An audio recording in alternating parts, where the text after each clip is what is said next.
Yes. So we have to be short. Yeah. So this is, a small video. What it depicts is that if we look at things from a distance, they might not make sense to us. We don't really understand what it is all about, anything in general. But when we try to dig in or when we try to magnify things, it becomes clearer and exact to what is there. Actually, we do not have to make speculations or theorize things. And that is what we are going to talk about. अभी तो चल ही रहा है भैया ये बहुत Hello. तगड़ी speaker पकड़ो Please, Somebody doctor. विदेश यहाँ needs somebody needs Indian to mute नहीं their video. Shubham. इंडियन अरे दो तीन नहीं इंडियन नहीं है मिस हो गया पढ़ने वाले को सब लड़कियां लगी तो है पूरी Shivam Pandey, can you mute your video, please? Done. You can go Yeah. Yeah. forward. So my topic for today is how do I understand my disease if I have no symptoms? Because what this is a problem which I face so much in my, not only in my practice but also socially, in family, in friends, in other circles, because I'm a very social person. So people, when they approach me, when they meet me, they want to understand about their health and their illness. And somebody comes up with just a report of, say, diabetes or something like that, and say, I don't have symptoms. Now what do I do? Right. So I'm sure most of us, if we are practicing homeopathy or we are just not homeopaths, not doctors, we are also facing the same dilemma. So what happens is there are actually certain diseases which present asymptomatically, which do not have symptoms unless and until they progress to a very great extent. For example, it could be hypertension, it could be dyslipidemia, wherein your lipid levels are haywire, your lipid profile is bad. Or there could be type 2 diabetes, where you don't really experience any symptoms. But here in India, we have a habit of being very cautious about our own health in terms of doing a lot of laboratory investigations. So when we go for these investigations, we find out that we have something abnormal in the blood levels or somewhere in the, maybe some machine or something. There's one more condition like glaucoma, where there is increased pressure in the eye, but we don't really know, and it is rarely diagnosed also. Osteoporosis is there. Even COVID, for that instance, we have treated so many COVID cases where the entire family turned out to be COVID positive, but few of them didn't have even develop any symptoms. Then early stages of cancer, thyroid, infections, various other infections, hepatitis B and C, they are just carriers. They must have had the infection in the past, but they are still having it in their body and they are carriers. So this kind of infections, they do not present with any symptoms. I will say symptoms. I will not say that they do not have a disease. And then they have these questions to ask us whether I really need to get bothered and seek treatment. Can homeopathy help? And if it can help, how? How are you going to help if I don't have symptoms? What are you going to treat in me? Is what they want to know.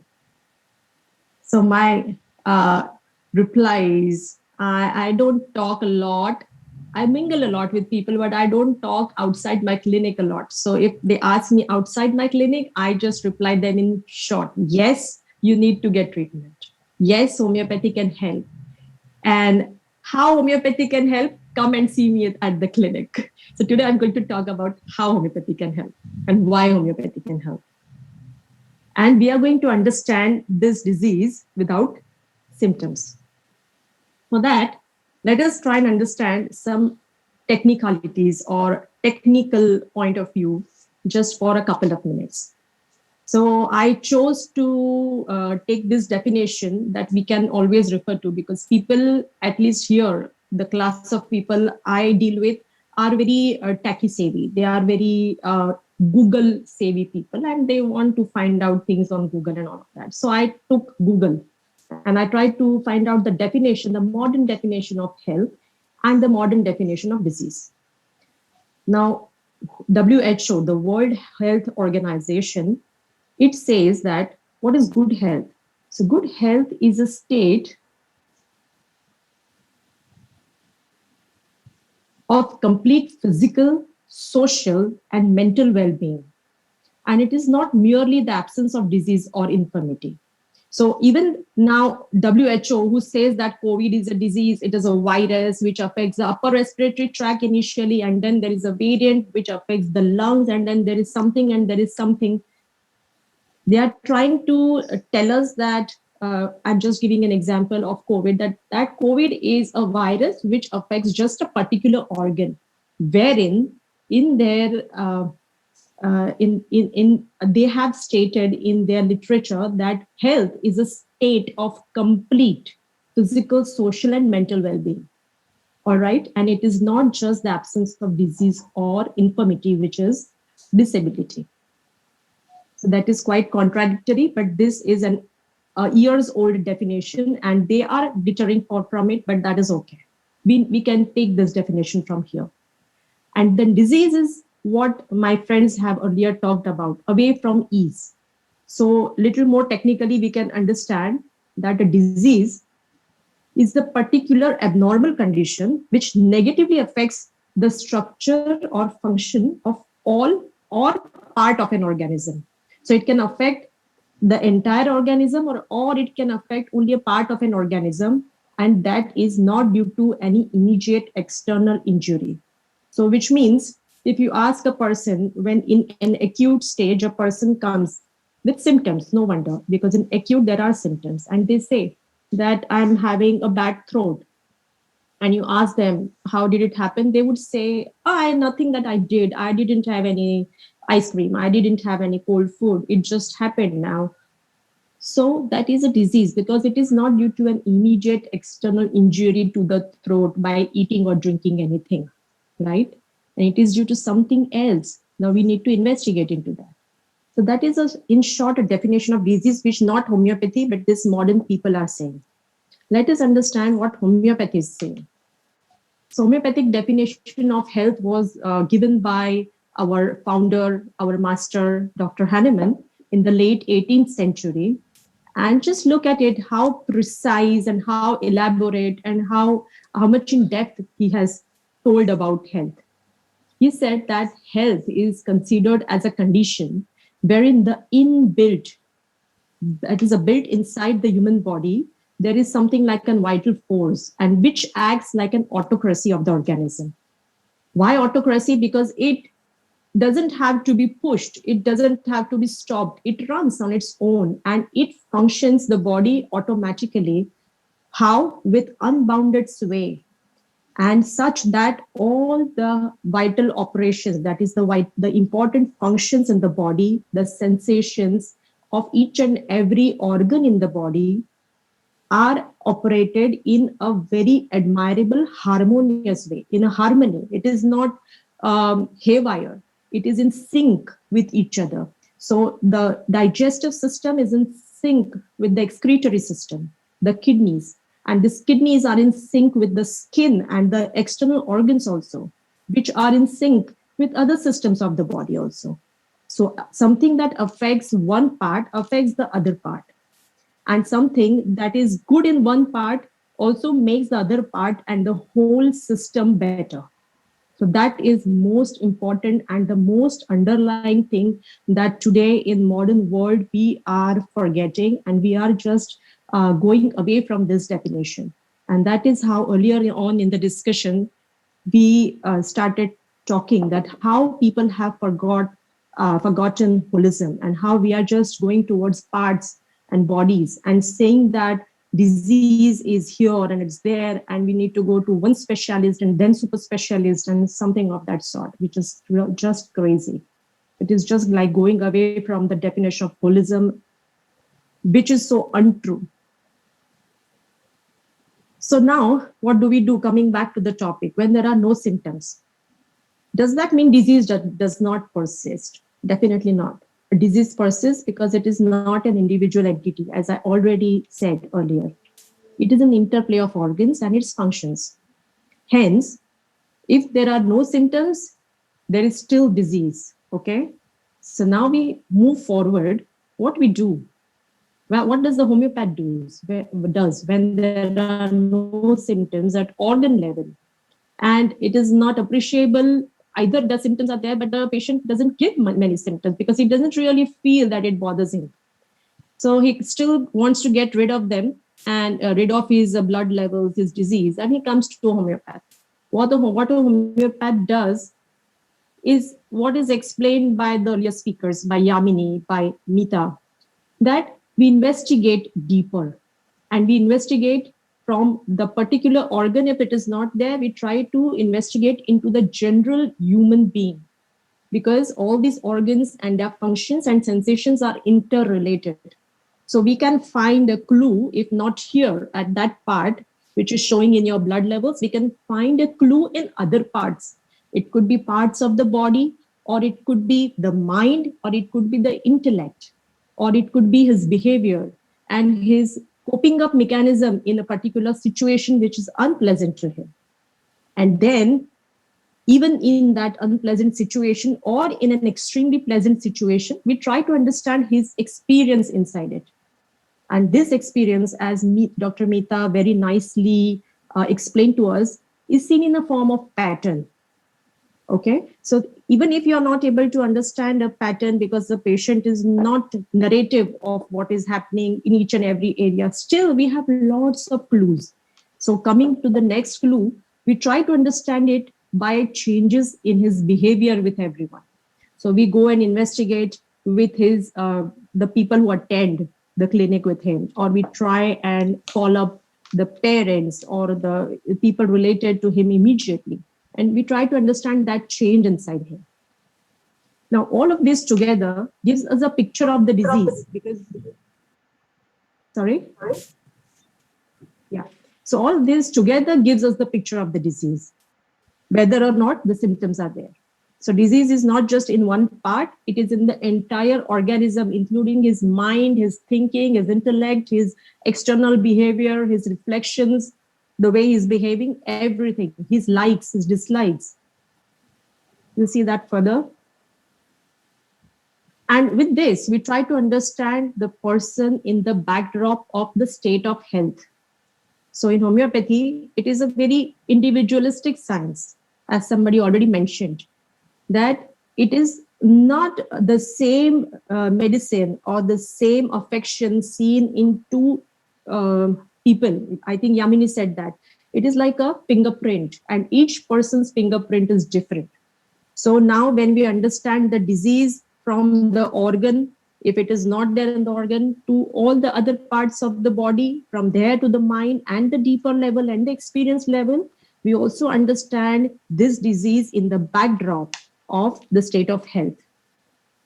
How is this state of health elicited? It is again elicited in the way that how we take the case, which has already been discussed. We understand the basic nature. We understand what he likes, what he dislikes, understand his fears, phobias, his interests, hobbies, what he wants to do in his life, his aspirations. And this, each area, we try to understand in the utmost depth of his experiences within them.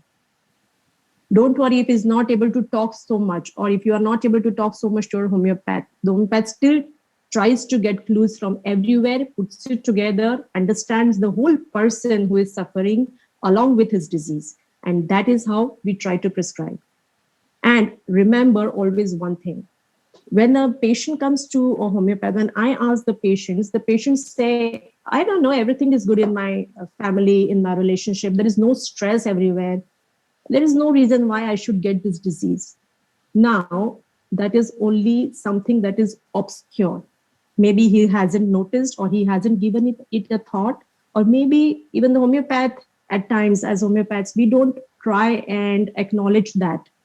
But the truth and the reality is there is always a cause to an effect. And this cause effect is explained in a theory of causality, which was backed by Aristotle also years ago. I'm not a history person, so I won't be able to precisely tell you in the history of medicine when and how this happened, but there is something like a cause and effect, which is used in theories by very many medical people, ranging from Aristotle to so many. This is what in homeopathy also we acknowledge. So let me come to a case, which was an interesting case. I'm going to discuss 2 to 3 cases, if time permits, very short ones, where the symptoms are either not there We will or not they are have not time for 3 appreciated. cases. Now, I'm just discussing in 1 or 2 slides. Okay. Okay. So this is a case of a boy who was 10-year-old and he had dermatitis all over his arms.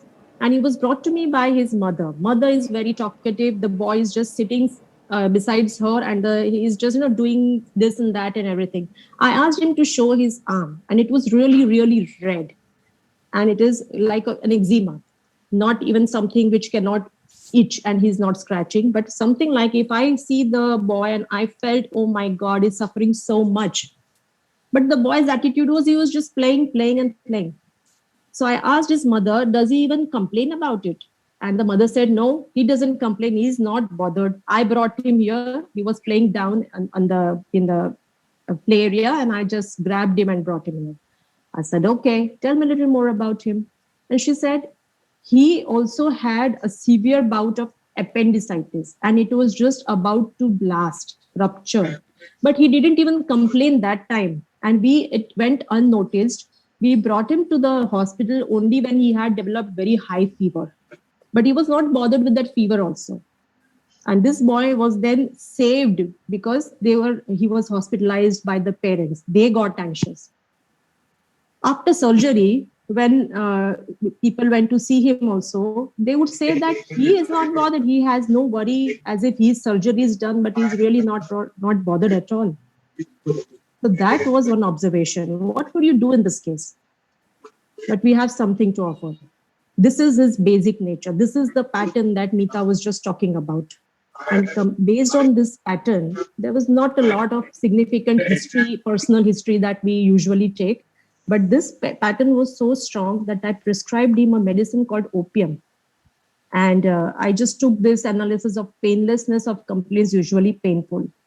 And this opium had to be just not repeated after 1 week till today, 6 to 7 years down the line. He hasn't got a recurrence of his dermatitis or any other such episode.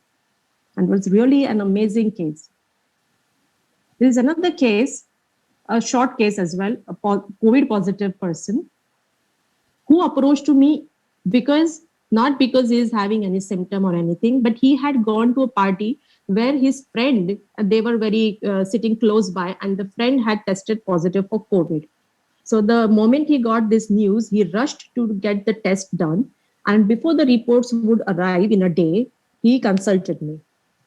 So I asked him about his symptoms to be able to prescribe. And he said, I just have some weakness. I'm not really having any physical problems, but doctor, do something and make me better. Otherwise, my work would suffer and I really don't want to be in this space. And I just don't want to have more harm because I want to avoid homeopathy. And he was in that, this energy was just reflecting me so much of anxiety. This was the prescribing point for me. And I prescribed him something called stramonium. And not only that he was relieved of his weakness, his test came positive because it was already done before. But his COVID did not progress to anything else, not even mild cold or sore throat, and nothing at all. So even in such stages, when people want to take homeopathy, we understand who is suffering with what disease and we can prescribe. So it is not just the symptoms that make us understand the disease. It is the person, it is the way we have discussed earlier, which helps us in understanding this disease in this person. And this is a very interesting case, but this is again about observation. So I wouldn't go into this because there is no time. There is one more thing I would like to mention is sometimes dreams, are a window to understand the person better. And in homeopathy, when you do not have much on the surface, we understand that there is much inside you in your subconscious. And this subconscious, if it reflects in the form of some strong dream, then that leads us to prescribe beautifully, which is what happened, I saw in this case with Dr. Sankaran. He must have described this case somewhere in some webinar. It was the case of latex. I had taken the entire case, and there were so many strong dreams in this patient who had this IBS for very many years. We prescribed him latex according to the dream, which led him to certain pattern of sensation inside his body.